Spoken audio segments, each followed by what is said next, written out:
सभी एक बार सीधी कमर करके पवित्र गायत्री मंत्र का जाप करेंगे। ओम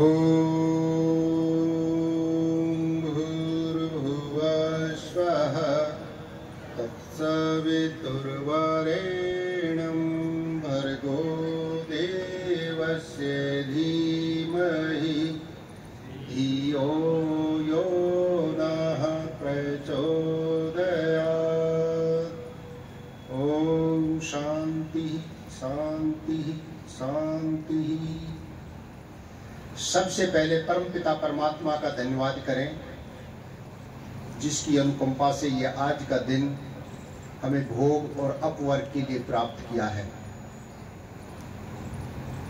उन ऋषियों का कोटि कोटि नमन करें जिन्होंने 1,04,08,53,125 वर्ष पूर्व ये पवित्र वेद का ज्ञान देकर हमारी आत्मा का कल्याण करने का मार्ग प्रशस्त किया है। उन वैज्ञानिकों का भी कोटि कोटि नमन करें जिन्हें भौतिक साधनों को सुख में सरल और विकासशील बनाकर हमारे जीवन को सुख में बनाया है। महर्षि दयानंद की 200वीं जयंती मनाई जा रही है। ऐसे ऋषि को कोटि कोटि नमन, जिसकी प्रेरणा से आज पूरा विश्व वेदों की ओर लौट रहा है। और उन्होंने जो नारा दिया, वेदों की ओर लौटे, ऐसे ऋषि को कोटि कोटि नमन।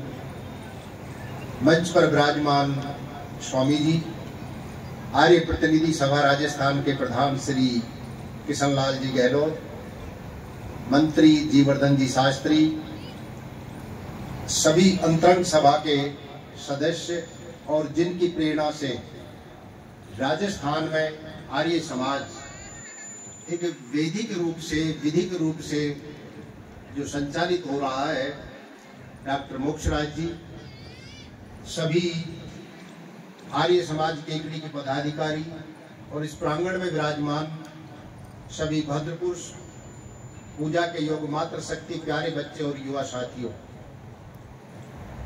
विषय स्वामी जी के जीवन से, उनका चरित्र और कृत्य के बारे में है। महर्षि दयानंद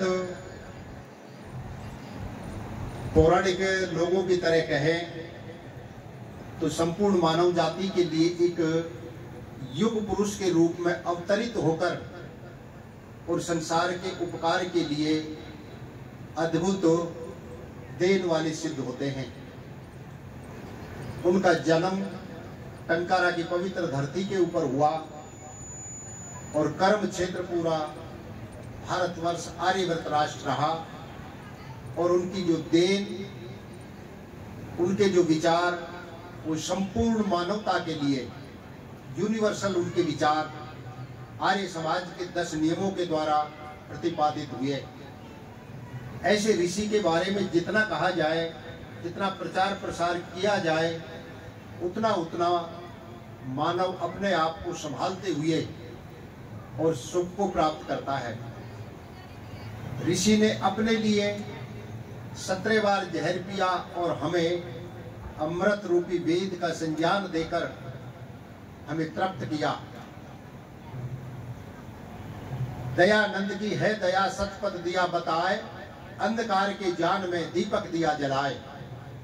ऐसे ऋषि दयानंद ने जब यहाँ घोर पाखंड चल रहा था, अविद्या थी, अज्ञानता थी, निर्धनता थी, राजनीतिक क्षेत्र में हमारे पास कुछ नहीं था, धर्म के नाम पर पाखंड था, समाज में फैली हुई अनेकों बुराइयों को तरीके से कुचलने का प्रयास करते हुए और एक अच्छे समाज की अवधारणा को सबके सामने रखा। महर्षि दयानंद ने ऐसा कोई बिंदु नहीं जिसको छुआ नहीं हो और उसके लिए पूर्ण रूप से ऋषित्व को प्राप्त करते हुए अपने विचार रखे। इसलिए आज पूरे विश्व के अंदर उनकी 200वीं जयंती मनाई जा रही है। उसी की श्रृंखला में आर्य समाज केकड़ी के द्वारा अपना भी 100 वर्ष के उत्सव मनाया जा रहा है और ऋषि के संदेश को जन जन तक पहुंचाने के लिए ये सम्मेलन किया जा रहा है। महर्षि दयानंद की अद्भुत रचना सत्यार्थ प्रकाश जिसके बारे में बेटी ने अभी यहाँ विचार रखे। जो व्यक्ति एक बार सत्यार्थ प्रकाश को पढ़ लेगा, पढ़कर समझ लेगा, दुनिया का कैसा ही बुद्धिमान व्यक्ति आ जाए, उस व्यक्ति को कोई पाखंड में नहीं फंसा सकता। उसे कोई जबरदस्ती तलवार की नोक के ऊपर भी ले जाकर पाषाणों के सामने सिर नहीं झुका सकता। ऋषि ने हमारे लिए जो कुछ किया, हम आप सब मिलकर कर्तव्य समझते हुए उनके विचारों को जन जन तक पहुंचाएं। क्योंकि जब तक वैदिक धर्म का होगा नहीं प्रचार, कहते हैं नरदेव कभी दुख पाए संसार। संसार में आज जो दुख का कारण है वो उन सत्य विचारों को जो प्यारे प्रभु परमात्मा ने आप हम सब लोगों के लिए दिया है, उन विचारों को जब तक हम अपने जीवन में धारण नहीं करेंगे तो फिर हम सुखी नहीं हो सकते। और वो विचारों को संकलित करते हुए महर्षि दयानंद ने आर्य समाज के तीसरे नियम में वेद का पढ़ना, पढ़ाना, सुनना, सुनाना सब आर्यों का परम धर्म कहा। आए हम उस विद्या के प्रचार प्रसार के लिए जितना जितना प्रयास कर सकते हैं, उसी प्रयास में आज हमारे आचार्य लोग, सन्यासी लोग, कुछ वानप्रस्थी लोग, धर्मात्मा लोग, समाज सुधार के लोग कन्या गुरुकुल खुलवाकर या छात्रों का, विद्यार्थियों का गुरुकुल खुलवाकर उस वेद विद्या को जन जन तक पहुंचाने का प्रयास कर रहे हैं। उसी श्रृंखला में चित्तौड़गढ़ के अंदर 2 गुरुकुल, एक रेलवे स्टेशन के परली तरफ है और एक पद्मनी गुरुकुल, कन्या गुरुकुल, जिसमें ये बेटियां बैठी हैं और आचार्य जी बैठे हैं। बहुत ही सुंदर तरीके से दोबारा से संचालित हो रहा है। धन्यवाद ऐसे लोगों को जिन्होंने गुरुकुल शिक्षा पद्धति के लिए ऋषि दयानंद के कर्तव्य को समझते हुए और आगे बढ़ाने में अपना पूर्ण सहयोग दिया। एक बात मेरे विचार में आती थी और है, आपने अगर कहीं दान दिया है, अन्न का दान दिया है, तो पशु और पक्षी बनकर भी उस अन्न को आप प्राप्त कर सकते हो, उन योनियों को भी प्राप्त करके कर सकते हो।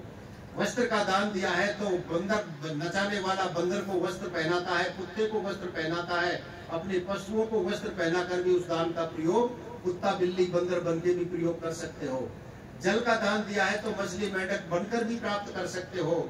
लेकिन अगर किसी ने विद्या दान दिया है, विद्या के दान में सहयोग किया है, वो प्यारा प्रभु परमात्मा सबके लिए हृदय में जो विराजमान है, निश्चित रूप से मनुष्य का शरीर देकर उस विद्या को दे सकता है। इसलिए मनुष्य के शरीर को आप हम सबको प्राप्त करना है, तो विद्या प्राप्त करने में, विद्या प्राप्त कराने में कृतकारित और अनुमोदित के द्वारा हम विद्या के प्रचार प्रसार में सहयोग करें।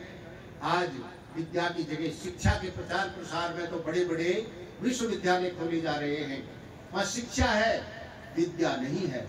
लोगों के साथ जब इस विषय के ऊपर बात होती है डॉक्टर साहब, तो लोग कहते हैं कि शिक्षा और विद्या में अंतर है क्या? यानी कि जैसे रात और दिन में अंतर है, पुराण और वेदों में अंतर है, स्त्री और पुरुषों में अंतर है, उतना ही शिक्षा और विद्या में अंतर है।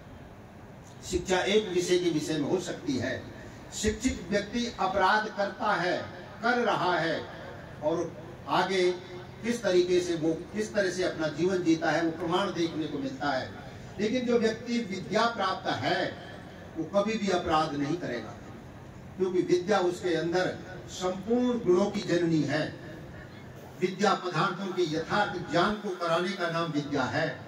शिक्षा तो हम साक्षरता के द्वारा, किसी विषय को द्वारा IAS, IPS, इंजीनियर, डॉक्टर बनकर प्राप्त करते हैं, और उन्हीं के द्वारा आज हम विद्या से दूर हट गए और किस तरह का व्यवहार कर रहे हैं, जो आए दिन देखने को मिल रहा है।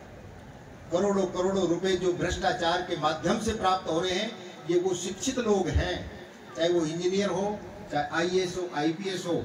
कोई भी विद्यावान व्यक्ति किसी भी गलत आचरण को करने से पहले सैकड़ों बार सोचेगा कि मैं जो कर रहा हूँ इसका परिणाम मुझे क्या होगा, क्योंकि विद्या हमें कर्म फल की व्यवस्था के बारे में भी जानकारी देता है। महर्षि दयानंद ने हमारे ऊपर जो उपकार किए, उसमें सबसे बड़ा उपकार यही है कि हम वेदों के साथ जुड़कर अपने जीवन को वेदानुकूल चलाएं। यही हमारे जीवन का मुख्य उद्देश्य होना चाहिए। और जब तक वैदिक धर्म का हम जन जन तक प्रचार नहीं करेंगे, तब तक ऋषि के कार्य पूरे नहीं हो सकते। आज विश्व में हो रही ऋषि राज की जीत, आए मिलकर आप हम सब गाएं ऋषिवर की गीत। लोग कहते हैं कि वो कैसा ऋषि था। अरे जब उसके चरित्र को पढ़ते हैं तो ऋषि के बारे में पता चलता है कि वो कैसा ऋषि था। स्वामी दयानंद का कहना सारी दुनिया मान रही, सारी दुनिया मान रही, सारी दुनिया जान रही। उसने किन किन विषयों के ऊपर कहा? सबसे पहले उन्होंने कहा कि ईश्वर जो है वो संसार का एक है। आज जितने भी लोग संसार के अंदर हैं, विचार करें कितने ईश्वरों की पूजा कर रहे हैं, कितने ईश्वरों को मान रहे हैं, किस रूप में मान रहे हैं, किस स्थान पर मान रहे हैं, किन कर्मों के द्वारा मान रहे हैं। लेकिन ऋषि दयानंद कहता है कि संसार का बनाने वाला वो केवल और केवल एक ईश्वर है, जिसके स्वरूप के बारे में आर्य समाज के दूसरे नियम में बताया कि वो ईश्वर कैसा है। उसके पहले ही निराकार स्वरूप को जिसने जान लिया, उसकी सारी अविद्या की ग्रंथियां खुलती चली जाएंगी। और जिसने उस ईश्वर को साकार मानकर कंकर पत्थर के रूप में सोने चांदी की प्रतिमाएं बनाकर पूजना शुरू कर दिया, उसका जीवन अंधकार में होता चला जाएगा। ऋषि दयानंद ने बस यही तो हमको विद्या का उपदेश दिया था। इस ईश्वर के सत्य स्वरूप को जब तक हम नहीं जान पाएंगे, तब तक आत्मा का कल्याण नहीं होगा। और उस सत्य स्वरूप को जानने के लिए वेद का ज्ञान प्यारे प्रभु परमात्मा ने हमको दिया। इसलिए ऋषि दयानंद ने वेदों का प्रचार अधिक से अधिक करने के लिए गुरुकुल शिक्षा पद्धति को महत्व दिया। हम भी अपने जीवन को श्रेष्ठ, उत्तम और राष्ट्र को ऊंचाई तक पहुंचाने के लिए, मानव के संपूर्ण कल्याण के लिए, सारे जितने भी जीव जंतु हैं उनको सुख में बनाने का जो आधार है वो है हमारा ज्ञान। और उस ज्ञान को प्राप्त करने वाले हम केवल मनुष्य हैं। पशु और पक्षी उस वेद के ज्ञान से कोई लाभ नहीं उठा सकते। जब संपूर्ण मनुष्य वेदानुकूल जीवन जिएगा तो पशु और पक्षी हमारे जो मित्र हैं वो भी सुखी होंगे। ये जो हमारे जड़ देवता हैं, इनको भी यज्ञ के द्वारा, जैसे अभी यहाँ 100 कुंडीय यज्ञ हुआ, इनको भी पवित्र रखेंगे तो हमारा शरीर भी स्वस्थ रहेगा। और शरीर स्वस्थ में उत्तम बुद्धि का ही निर्माण होता है। उत्तम बुद्धि के अंदर श्रेष्ठ उत्तम विचारों से द्वारा हम अपने जीवन को सुख में बनाएंगे। संसार के जितने भी जीव हैं सब सुख चाहते हैं, लेकिन सुख मिलेगा कैसे? वेदानुकूल जीवन जीने से सुख मिलेगा। आए मिलकर इसी की 200वीं जयंती के इस उपलक्ष्य में केकड़ी आर्य समाज के द्वारा आयोजित इस कार्यक्रम में बढ़ चढ़कर हम अपना योगदान देते हुए और संपूर्ण विश्व को गणवंतो विश्वार्यम गणवंतो स्वयार्यम अपने जीवन से शुरुआत करें। अपने जीवन को हम आर्यत्व में बदले। हम अपने जीवन की जो आर्यत्व की धारणा है उसको परिपक्व करते हुए संसार को आर्य बनाने का काम करें।